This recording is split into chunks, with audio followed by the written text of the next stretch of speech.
When we talk about attraction, real, deep, lasting attraction, what we're really discussing is desire. And desire, by its very nature, cannot thrive in certainty. It is fueled by mystery, by longing, by a subtle dance between presence and absence. You see, one of the greatest misunderstandings many women have is thinking that giving more of themselves will make a man chase them, that if they show how available they are, how giving, how ready, he will reciprocate with devotion. You see, intentionality is what gives to love its attachment to a desire. That if they show how available they are, how giving, how ready, he will reciprocate with devotion. But psychologically, the opposite is true. Certainty dulls the senses. Predictability flattens intrigue. The more secure a man feels about your constant presence, the less urgency he feels to move toward you. Now, I am not talking about manipulative games or emotional withholding. I'm speaking about a concept that is far more sophisticated. Emotional ambiguity. Emotional ambiguity is not about confusing someone. It's about letting there be enough space between you and him that he begins to project his desire into the unknown. It's about stepping back just enough that he wonders, where is she? What is she thinking? How does she feel about me? That wandering is the birthplace of pursuit.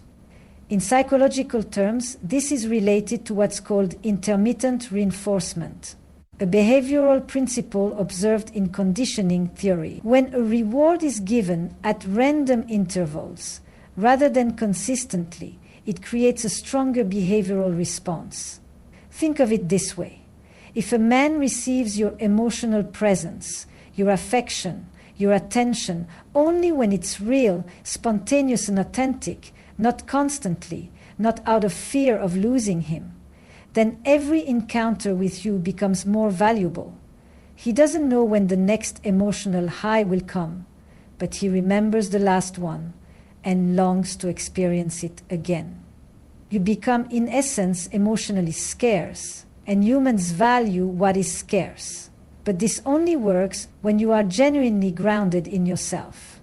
When the ambiguity comes from a place of inner stability, not emotional chaos. A woman who is chasing her own joy, her own fulfillment, her own creative fire, she becomes magnetic, not because she is trying to be, but because she already is.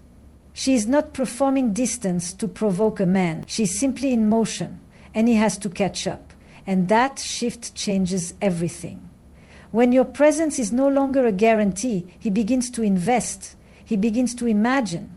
And imagination is what keeps desire alive. You must understand that men, too, want to feel the thrill of pursuit. Not because they are emotionally shallow, but because they are psychologically wired for challenge. A man values what he earns. He commits to what he has effortlessly secured. And if everything is handed to him too early, he hasn't yet built the mental or emotional infrastructure to appreciate it. It's not cruelty, it's human nature. And when you understand this, you no longer feel the need to overgive, overtext, or overprove. You begin to let him want you, instead of always ensuring that he knows you want him. Desire is not about being cold, it is about being unpredictable. That unpredictability, the slight pause in your response, the unpredictability of your mood, the occasional silence, is not distance, it is depth, it is complexity, and complexity invites attention. So, if you want him to chase you, don't run. Simply walk your own path with enough grace and silence that he feels the absence of your gaze and wants it back. Because the moment he's sure of you, he stops looking for you. He stops looking for you, and the moment he's unsure but intrigued, he starts chasing. There's a particular moment early in connection when a woman reflects a man back to himself, and he becomes captivated.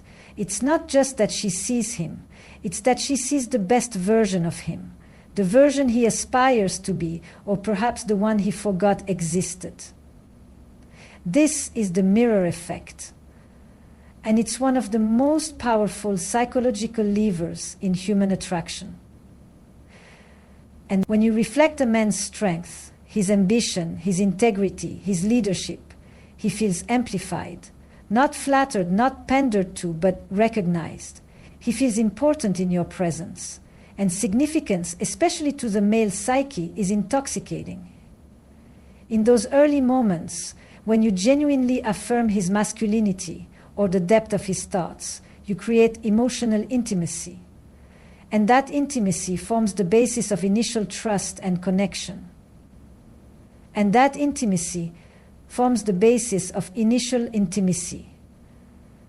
And that intimacy forms the basis of initial trust and connection. But here is where most women unintentionally reverse the polarity. Once that bond is formed, they continue to reflect, continue to validate, continue to pour into him without pause. And what begins as connection slowly turns into emotional dependency from her, not him. The mirror never goes dark. It never pulls away. And what's constant, as we've said, becomes invisible. Here's the psychological truth. Validation is meaningful only in contrast to its absence. It must have boundaries. Once a man becomes accustomed to being emotionally fed without effort, he stops seeking the source. He assumes the mirror is always on. But when you turn that mirror off, when you begin to detach your sense of self from your need to affirm his, something powerful happens. He notices the void. He misses the reflection. And he starts to question what changed. That question is critical.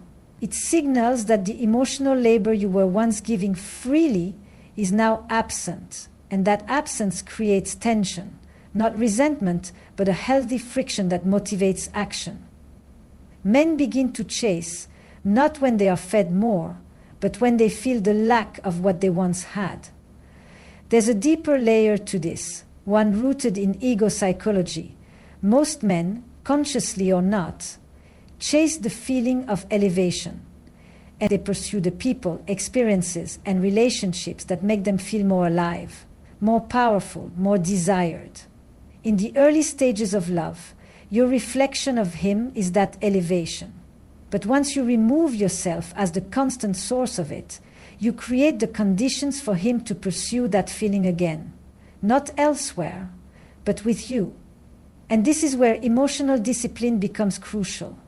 You must be willing to no longer be the caretaker of his self-worth, to let go of being his emotional mother, to step back from constantly telling him who he is and how valuable he is, and let him earn that mirror again, not out of punishment, but because a healthy relationship is mutual elevation, not one-sided support. He may not notice at first. He may even resist the shift. But eventually, if he truly values you, he will recalibrate. He will start showing up again, offering instead of extracting, chasing instead of coasting. Why?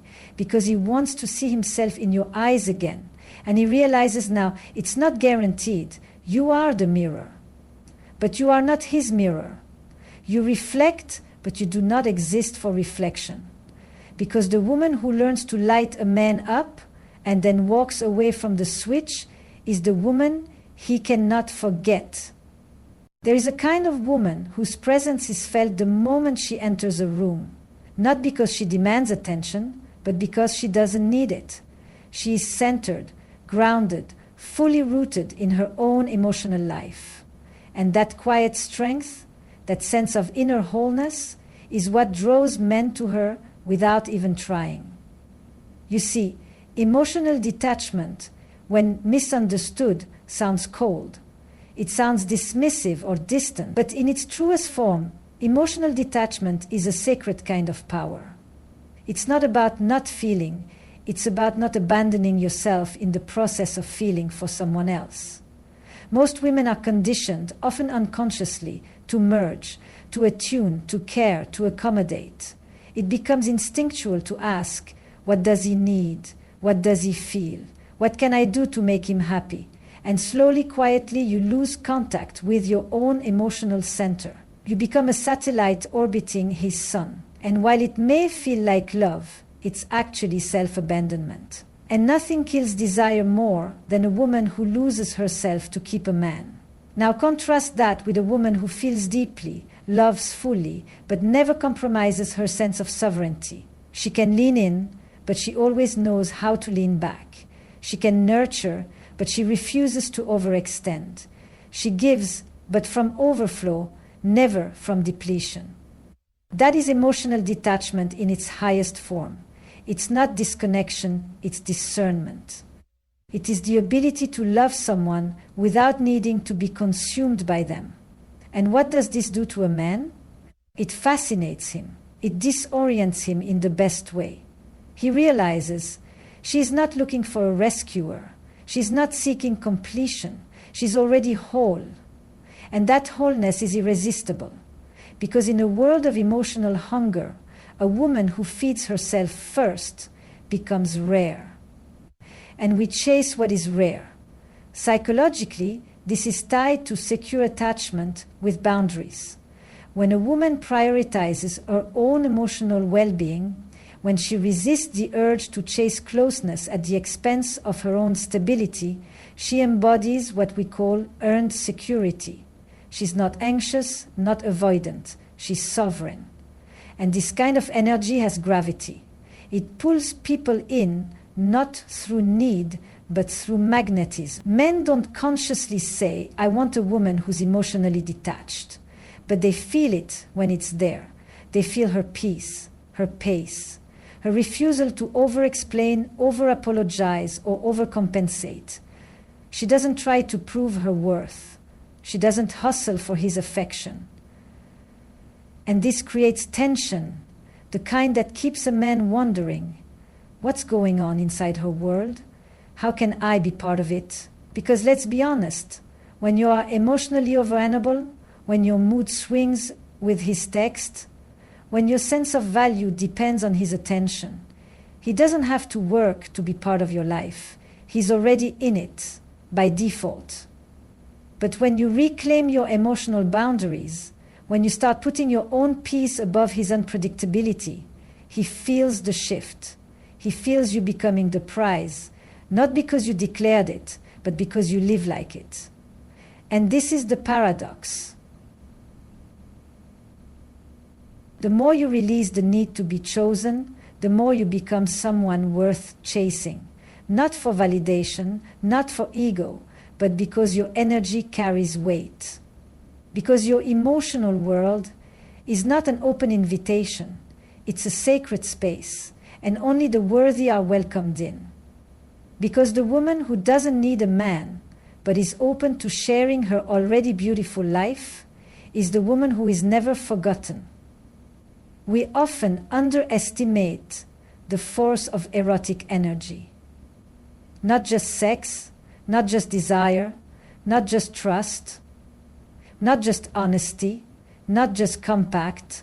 For if we seek to change, nothing will be forgotten, not only to desire, but also on the next level to arise. Not to appease desire, but that deeper, more vital life force that pulses beneath attraction. In truth, your sexual energy is not something you give to a man. It's something you radiate. It's not a performance. It's a frequency. And when a woman learns to hold, rather than hand over, that energy, she becomes profoundly compelling. Now let's be clear. This isn't about withholding sex as a strategy. That's just manipulation wrapped in insecurity. What we're talking about is the discipline of not leaking your erotic energy, of not offering it from a place of lack, desperation, or fear of abandonment. Because the moment your sexual expression becomes a tool to win his affection, it loses its power. It becomes currency in an emotional transaction, not a sacred expression of self. The psychological principle here is simple but profound. Humans, particularly in the context of romantic pursuit, respond to symbols. And your sexual energy, when held with intention, is not just arousing, it's symbolic. It represents value, mystique, vitality. A woman who is turned on by her own life, who channels her sensuality into her presence, her voice, her creative expression, she becomes a living metaphor for pleasure itself. And pleasure, when it is not immediately accessible, becomes pursuit-worthy. Think about this. The diamond says, I call you to the middle way not because I want to play with you, find you beautiful, not because I need to see something, but because it is accessible. It is a recipe, seasoned, plurred, salted, peppered, salted, perfect, salted, perfect, seasoned,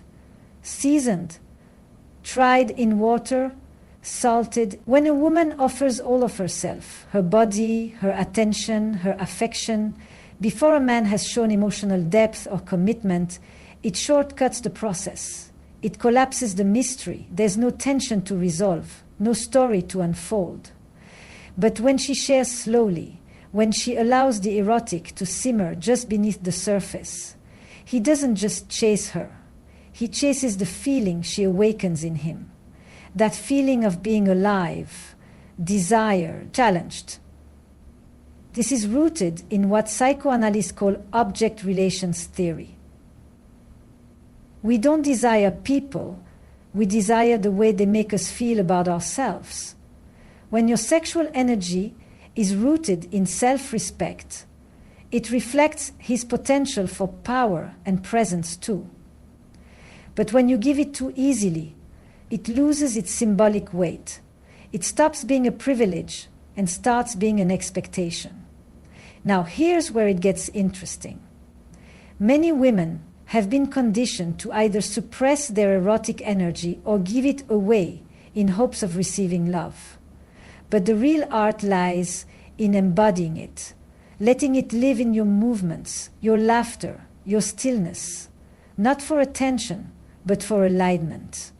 When a woman is erotically alive within herself, she becomes unforgettable, even in silence. And here's the truth. A man will chase not the woman who is the most physically available, but the one who awakens something primal in him, the one whose presence demands reverence, the one whose sensuality is not a tool for seduction, but an expression of self-possession. That's what captivates him. That's what he chases. So don't just ask, how do I make him want me? Ask instead, how do I become a woman who is turned on by her own life, whose energy is too rich to be wasted, too sacred to be spent cheaply? Because the woman who guards her erotic energy, not with fear, but with reverence, she becomes a mystery, a mirror, a muse, and a man will always chase what he cannot quite possess, but deeply longs to experience.